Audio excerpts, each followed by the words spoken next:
All right, well, it is 10 o'clock, so we'll probably have a few people more coming in as we kind of kick this thing off. But Brian, thank you so much for joining us this morning and having some time to share this opportunity with everybody. Great. Well, thank you, Grace. And thank you to those of you who've joined us. Appreciate your interest in what we're doing, and hopefully there'll be a fit for what you're doing. So with that, I just want to share some slides with you, but since we have a small-ish group, happy to keep it informal. If you want to raise your hand or put something in Q&A or chat, we can stop where we are and take questions as we go. So let me share the screen. So yes, as Brian's pulling that up, there's a few different ways to communicate. So you can either chat it in, there's a Q&A feature, or also Zoom has a raise hand feature, where if you do that, we'll be able to unmute you and then you can verbally ask your question and we'll be able to communicate a little bit more there. Okay, hopefully you're seeing kind of a full screen view of the slides here. Is that correct? Yep. Thank you. So Cleantech To Market, I know some of you are familiar, and so we'll try to move along, but I did want to also reintroduce my longtime partner in C2M, Bill Shalander. He's got a great background in engineering and venture capital, as well as entrepreneurship. He's actually a serial entrepreneur. He's working on several startups right now. One of them is in the Cleantech Open Top 100 for the year, which is nice to see them getting recognized for that. So this is the core of the C2M team who works with the students that we select. Talk more about that.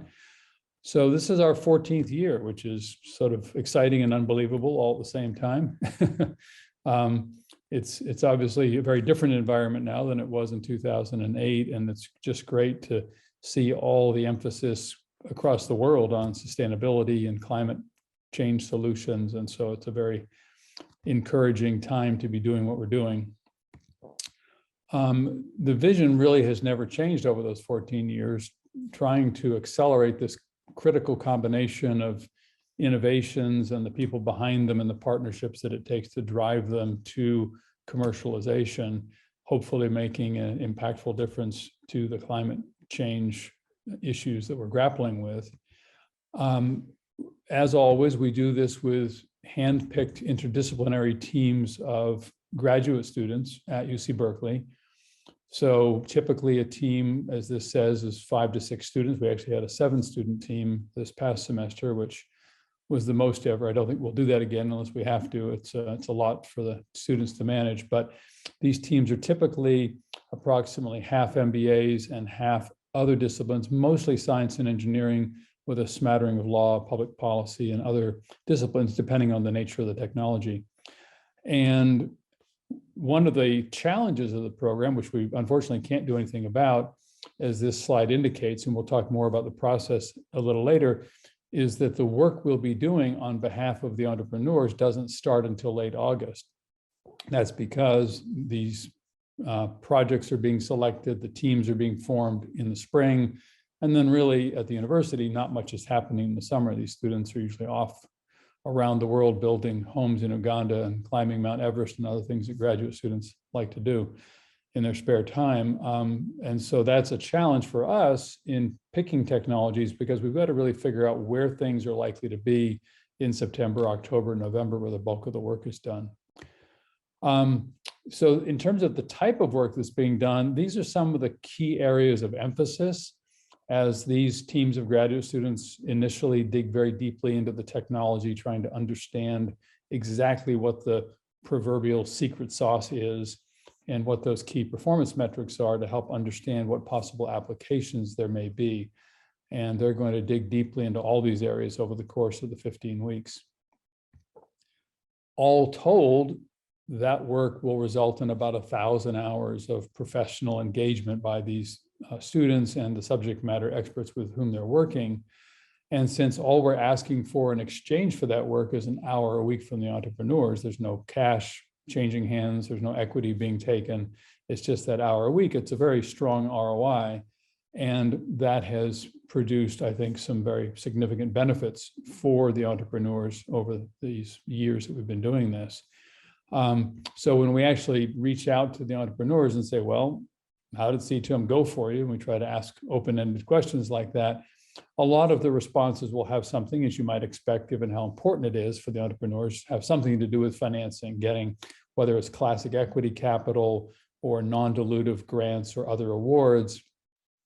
Sometimes the teams directly help with these. Sometimes it's indirect because they're helping to frame the business proposition in a way that makes it more compelling for a grant application. But then there's also all these other partnerships and relationships that I alluded to a couple minutes ago. And so the teams may identify supply chain relationships, distribution partnerships, and so on. And so those can have significant value too. So over these 14 years, we've now worked with over 100 innovations. The majority of those have become startups and have gone on to raise now close to $250 million. And now, when I say that, I also want to make it really clear, we're not taking credit for any of this. This is just simply the statistics of people with whom we've worked and tried to assist. Most of these entrepreneurs are working with organizations like WET and like a whole bunch of others we work with. You saw quotes from ARPA-E, Cleantech Open, CalSeed, Los Angeles Cleantech Incubator, Cyclotron Road. So these are all channel partners with whom we work, and most successful entrepreneurs will work with multiples of these over their journey. We started off doing, as one might expect in 2008, what I now think of as classic clean tech, a lot of solar related, wind, battery, early storage. Over those 14 years, that has really broadened to cover all of these climate tech sectors. So there's really nothing that we haven't done multiples of in all of these categories. But what's really happened is that we've broadened from that initial focus on energy related production, reducing the carbon footprint of energy production, to now this nexus of food, energy, and water, because really they're interconnected, as this slide reminds us. And so we have had not just these classic clean tech and things related to them, but now other projects in the last few years. So in 2020, we had Trophic, which is coming up as a seaweed farming, basically, both techniques for seaweed farming and seaweed production, and have had many, many water-related technologies over the years. The other shift in the 14 years, besides going from kind of pure energy to this food, energy, water nexus, has been going from what was really pretty much pure mitigation, reducing the output of carbon. But now I'm not sure it's balanced in the sense of 50-50, but clearly a lot more technologies that are either adaptation focused or some balance of mitigation and adaptation. So as I think the world realizes that we've gone from looking at potential hopeful increased maximum 1.5 degrees C, and now we're looking at hoped for maybe 2.7 degrees C. We better start spending some resources on adaptation as well as continued efforts on mitigation. So we're doing that ourselves. A lot of questions we'll get at this application phase are focused on, well, what stage do you work with? So the statistical answer is we work with basically 3 to 8.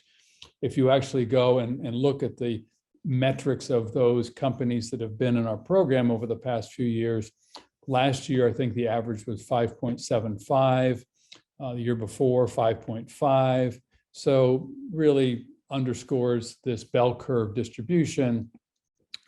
And what does it really mean is that we're looking for technologies on the early end for which the technology itself, the actual underlying science, has been fundamentally de-risked. And so we don't want to give the students a project where the researcher is still waiting for a miracle to occur on the whiteboard. We really need things that have had the science de-risked, but that doesn't mean that the operational, manufacturing, scaling have been de-risked, distribution systems have been determined. So all of that is usually very much in front of the entrepreneur, but at least we go in knowing that the fundamental science works. So that's kind of the minimum. And the other thing that goes with early stage things is we really want to make sure there's some data. So often that's coming off of a bench scale prototype. Maybe it's 50 cycles with the battery and not 500, but at least there's some data from which the team can extrapolate. And at the other end of the spectrum, where we start seeing things closer to the TRL 8 range, At that point, the challenges change a lot. At that point, we want to make sure that we can still add value to what the entrepreneur is doing. At that point, it's not uncommon to have the entrepreneur say, oh yeah, I did that iCore thing last year. We're all done with customer discovery. We just need somebody to help put together a pitch deck. We want to go raise a $5 million Series A and off we go. And at that point, we really want to have a conversation about, well, is C2M well positioned to add value? If you really have your market identified, if you have customers chomping at the bit, if all you're trying to do is get money to hire salespeople and to build inventory to help you build your product, then we're probably not the best place for you to spend 15 weeks. However, having said that, what we often find is that entrepreneurs maybe aren't as confident as they might originally suggest they are. And even though that they have a firm belief around an initial target market, that they really didn't have as much time as they would have liked to dig into customer discovery. There were a lot of stones left unturned. And it may be that that initial target market, while it may be really good from a technological fit perspective, it may have other characteristics that are not as attractive. For example, may have a long time to market based on the way the supply chain works or the inherent conservatism of that industry. They can't afford to have anything fail because of the nature of their products. And so often our teams will find that even though the targeted market that the entrepreneur was pursuing may be a good market, it may actually be a better secondary market. There may be another beachhead that will help produce near-term revenue much more quickly and allow costs to come down or other support infrastructure to be built up so the entrepreneur can handle some of these other markets. So we don't want to discount things just because they're later stage. We do want to understand really what's going on and what has been done to date. So how does this work? Well, right now, we're right at the beginning of this annual cycle with innovators across the country applying, and we really try to keep things within a 3-hour time zone difference from California. So we're good from Hawaii to East Coast, although there's no reason we couldn't work with international technologies. It gets to be logistically challenging for the student teams. And life's hard enough already coordinating the schedules of 6 people. Doing it across 9 hours of time zone difference is just a little too much. So at this point, the innovators apply. We'll talk a lot more about the process and the details. This application period this year concludes end of the day, February 23rd. And the reason for that I'll get into in a minute is because it is very closely tied to when we start picking the finalists. And I'll show you the application in a couple minutes. We've already talked about the channel partners. There's some other names here that you're probably familiar with that we work with.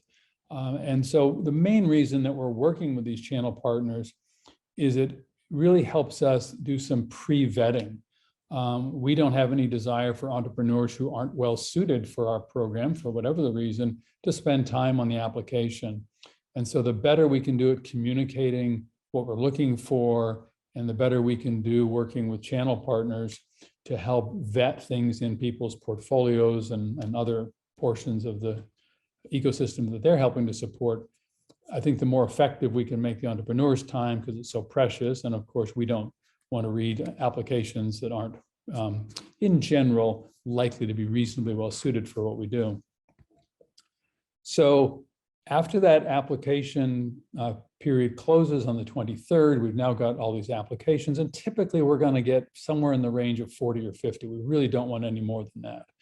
We used to get 80 and so on, and that's when we started vetting more heavily before the applications were due.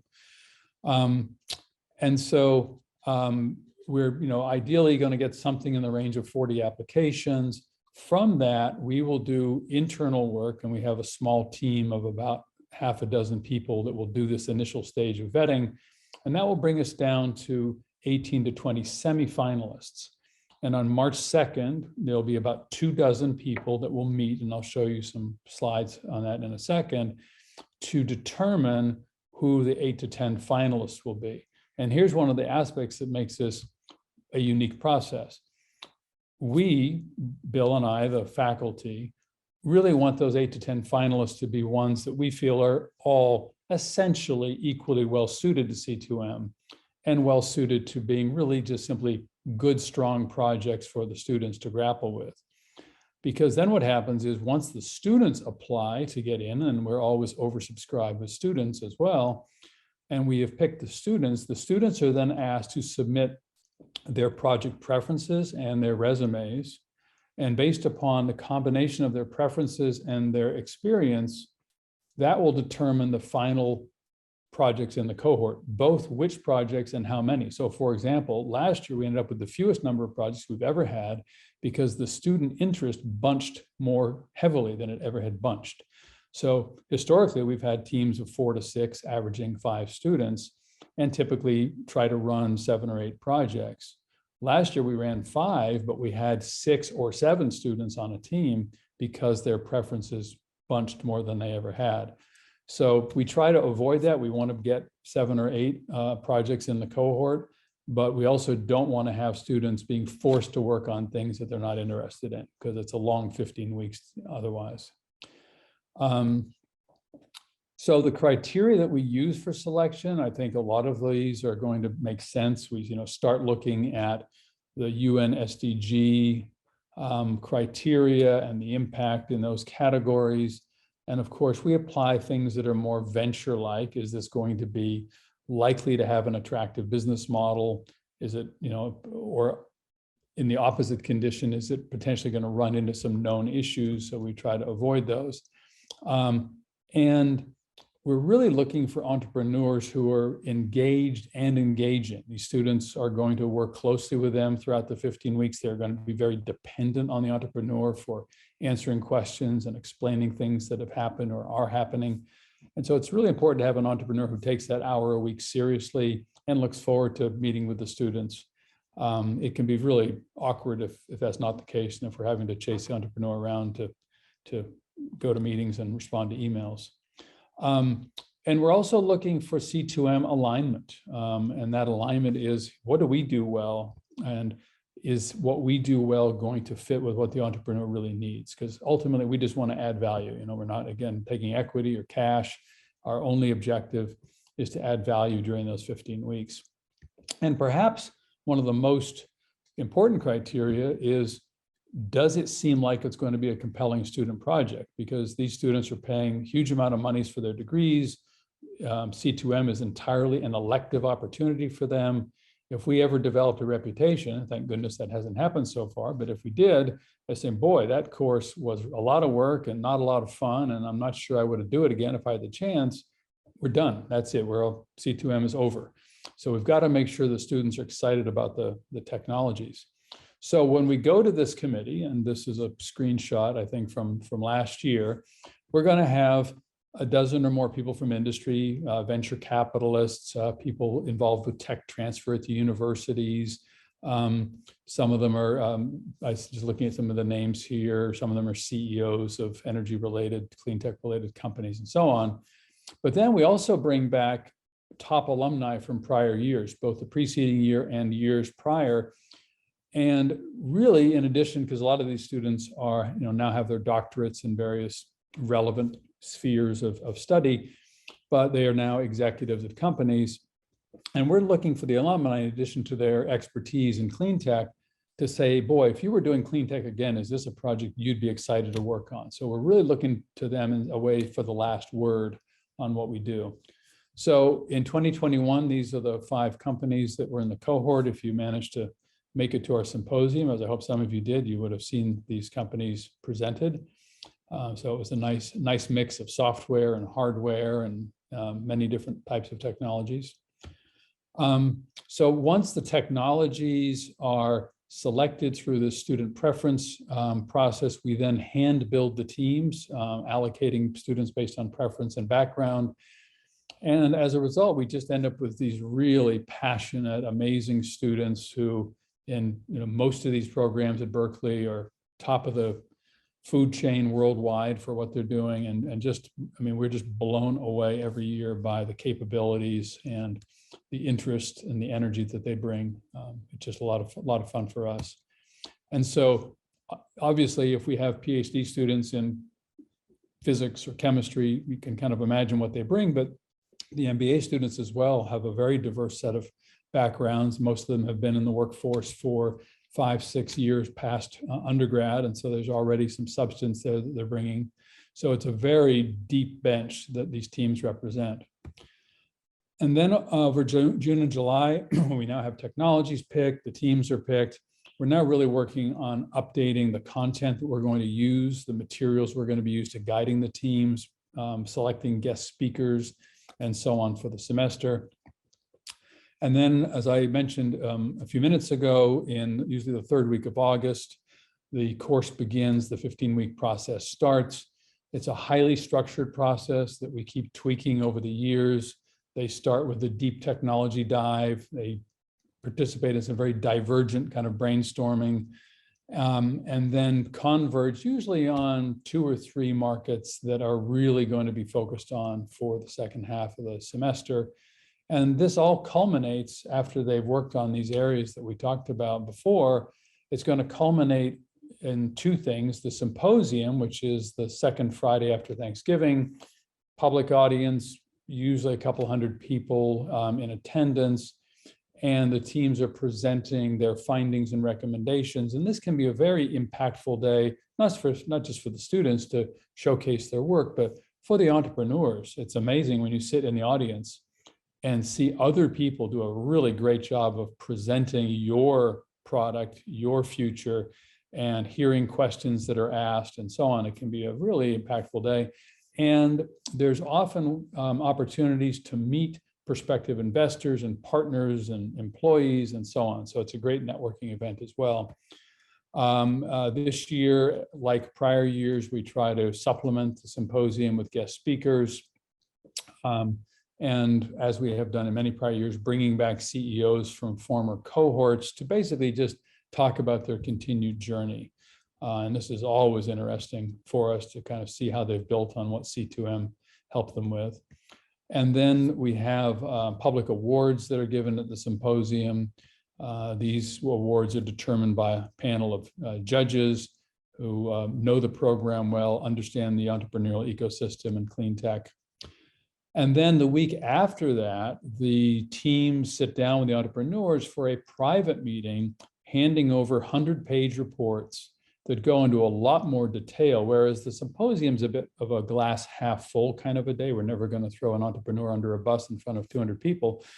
These reports are much more balanced. And so if there is something that says, well, look, as you know, in the symposium, we did talk about this market, but you're really going to have to get these costs down. We kind of alluded to it we tried to be somewhat ambiguous in that slide, you may remember from last week, but from our interview notes, and those interview notes are in the appendix here, so you can go talk to these people.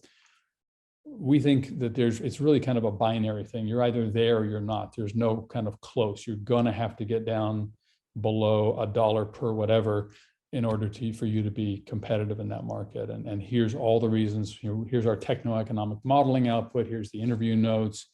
Here's the competitive assessment and so on. Really help them understand what the journey is going to look like and what some of those key thresholds are.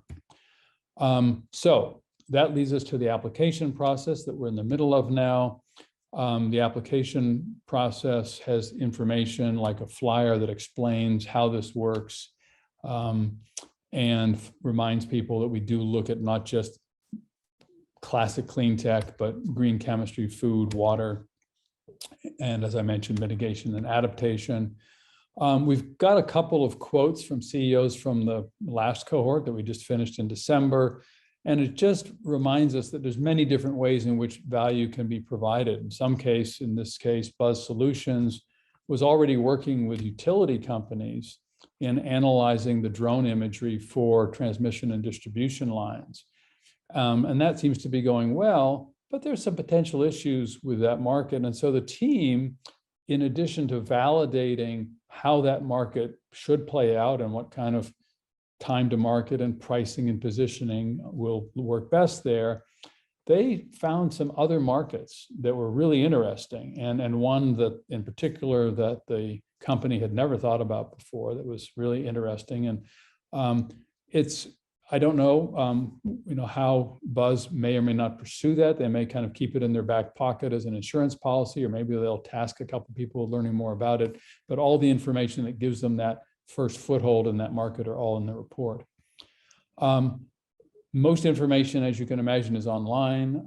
You go to Cleantech To Market, which is easy to Google. The 4 startups portion of our website has a number of things. It has this tech app flyer. If you look at that, it's a 2-page PDF summary of the program on the first page, and then a summary of the application data fields on the second page. So somebody can quickly thumb through this without having to go through all the details in the Google form itself, just to get an idea of what's going to be asked, and maybe line up their materials to do some nice copying and pasting, because we don't want the application to be a big burden. It should take about an hour, hour and a half, I think, for somebody to complete it.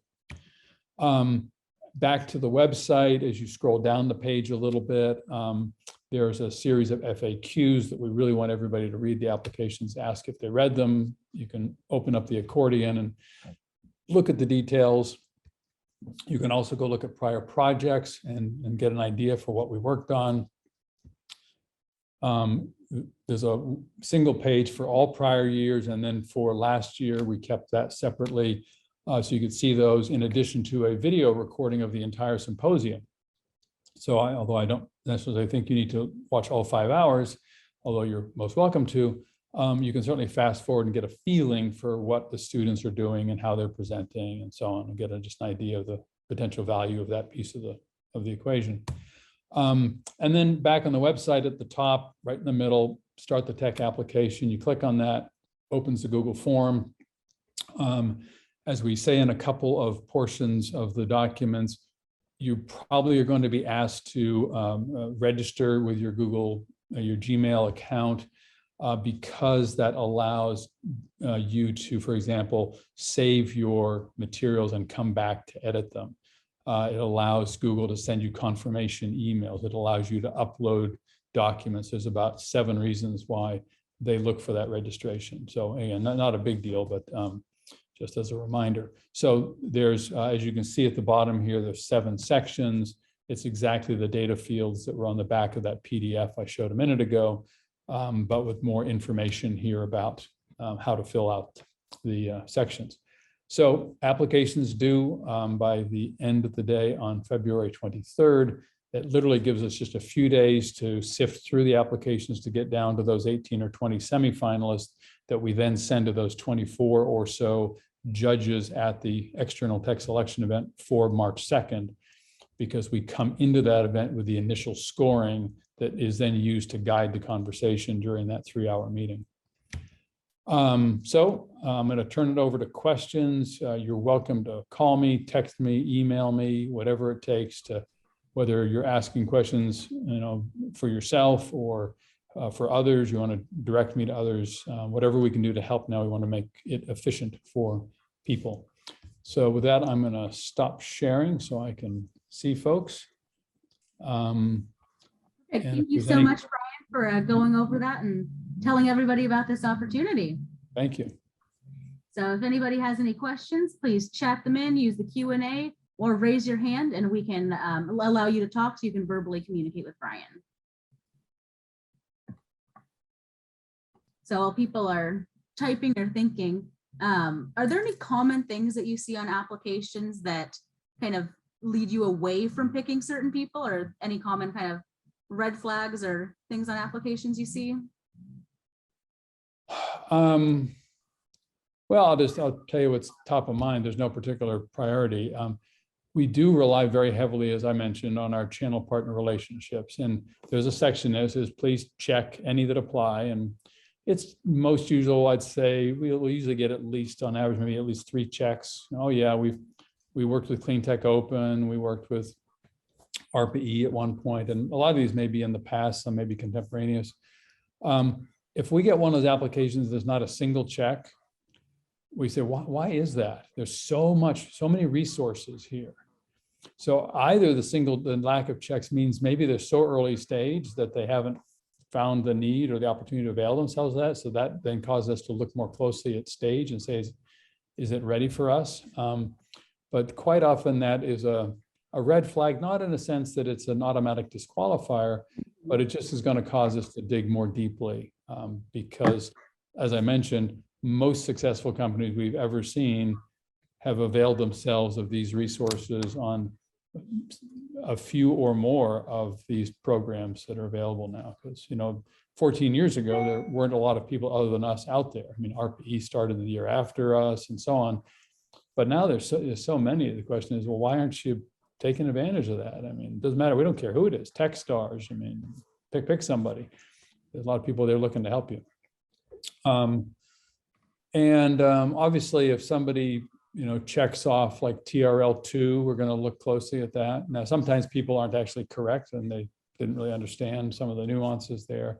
So we don't ever just throw anything out as a matter of course, but there are probably half a dozen things we've seen over the past 14 years that cause us to very quickly go look. And we'll often just pick up the phone and call somebody. And I mean, I'm not a big believer in scratching my head over a spreadsheet when I can just pick up the phone. And I find so much value in just having a 10-minute conversation with an entrepreneur. I learn a lot of nuances that just weren't coming through on the application. So that's usually what I do. All right. So Bradford, you have your hand raised, so you should be able to unmute yourself now and ask a question. Very good. Well, it's nice to meet another Steele. Absolutely. Yeah. I've got a question for you about applying while the idea for the product is still at a conceptual level. Would you let that stop someone from applying who's in kind of a place where I am, where I've got the concept, but I need to pull together a team to make the concept a reality? We would probably not work on that these days. In the early days, when we were working with researchers up at Berkeley Lab and then researchers at UC Berkeley as well, there were some things that would have, I think, met that general description. But as I suggested earlier on in my discussion, we found that it was more difficult for the students to extrapolate without having data as a baseline for that, because we coach the students heavily on digging deeply into the technology and understanding the intellectual property and what's really unique about this. Because quite often it turns out that the core technology, although it may very well do what the entrepreneur is envisioning, it has dozens of other possible applications, sometimes by kind of disambiguating the core IP from the stack that the entrepreneur envisioned it being part of.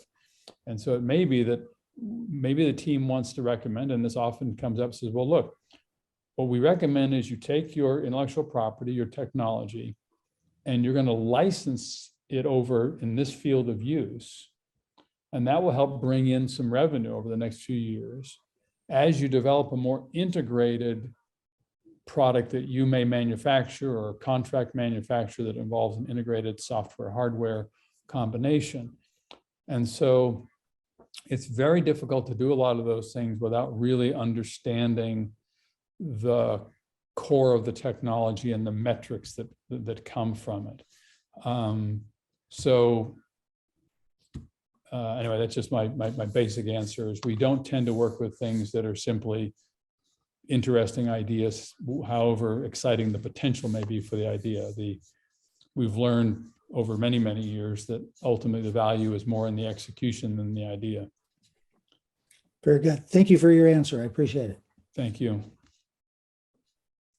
All right. And then Harold, I noticed you said that helps answer, but also ask your question. So someone says, my tech involves reuse of backwash water from swimming pools and will also apply to cooling towers on buildings. Would that be a compatible application?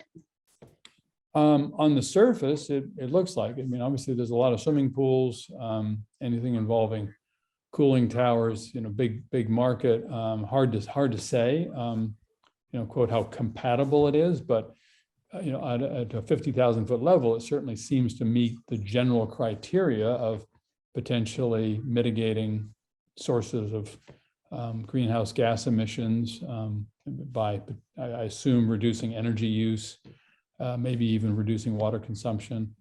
And so on the surface, that looks like that would meet the test. Again, I don't know what stage the tech is in, but in terms of the type of application, then that certainly would be compatible and potentially interesting. We do, like I said, a lot of things with water involving water filtration. We do things with water involving solar thermal and circulating fluids. There's a lot of ways that water gets involved directly or indirectly with what we do.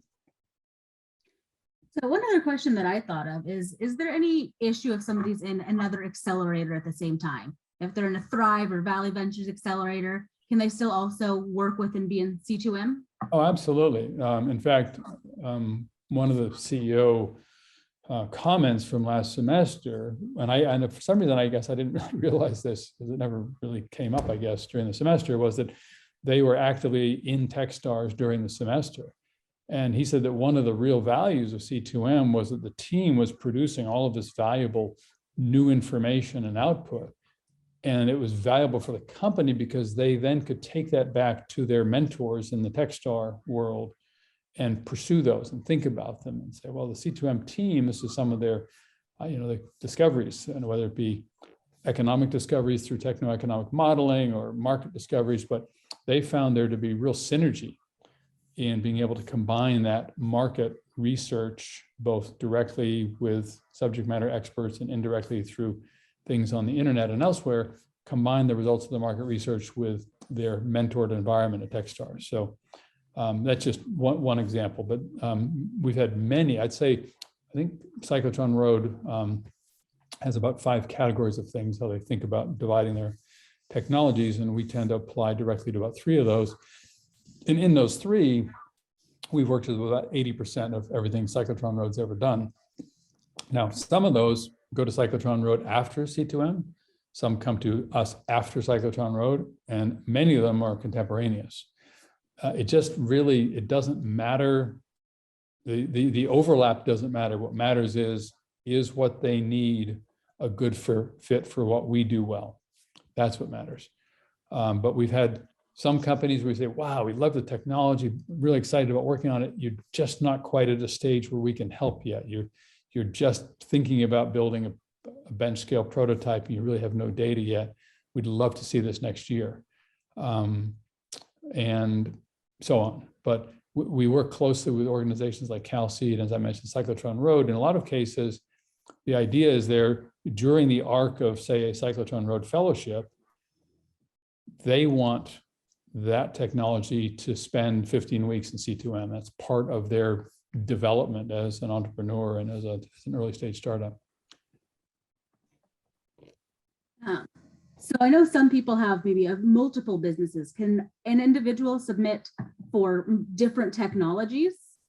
Sure, absolutely. I mean, we'll probably want to ask some questions about, well, unless you're Elon Musk, I still don't know how Elon Musk runs 2 companies at once, as well as has, wives and ex-wives. Like, kind of boggles my mind, but not easy to be a contemporaneous entrepreneur. I mean, it's hard enough to be a successful serial entrepreneur running multiple businesses at the same time. So we'd probably want to know, tell us about how you're thinking about it, how you're handling it. Are you majoring in one and minoring in the other? And, in one case, you might be kind of CEO for one, another case, you might be an advisor for another. So it really just depends on the role. We're not trying to be venture capitalists. It's not our job to invest in the companies, but we do want to make sure that there's the reasonable potential for success on a number of fronts. So we would probably ask some questions to understand that better. Okay, perfect. So does anybody else have any questions or comments that you guys would like to ask while we have Brian here? And again, I can just drop it in just so you make sure you have it there. I don't know if come through, but that's my email, and this is my cell. It will ring right here. You can try it now if you want.